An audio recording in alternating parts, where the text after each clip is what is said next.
Welcome to Chapter 4.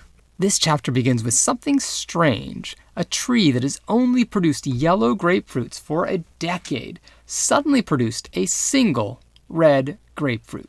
To really represent this accurately, we'd need boxes and boxes of yellow grapefruit over on this side, and one strange anomaly. A mutant. How did that happen? In Lesson 20, we introduce the mutant grapefruit phenomenon and then watch a brief movie trailer about mutants to connect to students' prior knowledge. In the comic book version of the word, there's always an origin story about the cause of the mutation. Well, what are the real causes of mutations? A presentation introduces some real-world examples, and next, students work in pairs to build some simple protein models using pipe cleaners.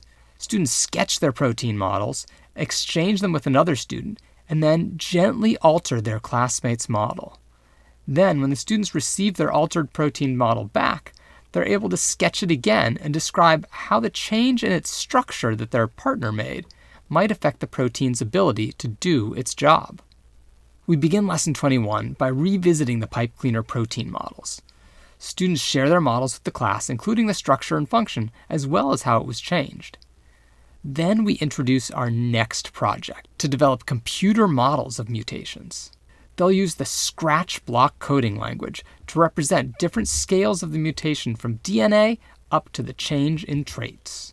It's a 5-day project, so today we'll introduce the instruction handout, the rubric, and we'll brainstorm. Next is day 2 of the computer modeling of mutations. Models have components that represent objects in the real world, and in Scratch they call these components sprites. Each sprite can have an image. Today's goal is to show students how to add image assets to their sprites and to find the right images to use. The Using Images in Scratch presentation walks you and the students through the process. In the 3rd day of the computer model of mutations, students code the interaction between their sprites. The Commands in Scratch presentation walks you and the students through the block coding commands that they can use to put their sprites in motion, and then students get the remainder of the class period to code. The 4th day of the modeling mutations is also a work day. Students complete their computer code, add features like sound effects, and chase down bugs. Revisit the project criteria and rubric so that students can make sure that they are on target. In Lesson 25, students share their computer models while the rest of the class takes notes. Then, students discuss the experience that they had with computer coding. What did they learn about the process of creating computer-generated models, and what did they learn about genetic mutations? In Lesson 26, students examine a real-world example of mutations. They learn about ALS, a disease that affects the nervous system, where scientists have tracked one of the causes to different genetic mutations.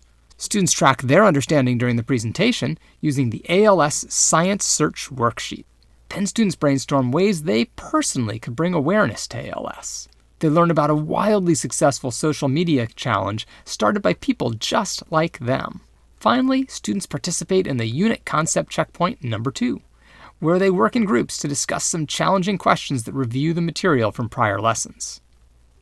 In Lesson 27, students learn about a different technology that solves a human health need. They first learn about bioprinting technologies from online articles and a video. They simulate 3D printing with cardboard cutouts, with the challenge to build a nose. To show the next step in real-world bioprinting, students add modeling clay to their model nose to represent cartilage cells that are regenerating on a scaffold. We've had a chance to discuss just about all the elements in our unit roadmap. Students will now put that understanding to work as they promote genetic diversity in our culminating experience.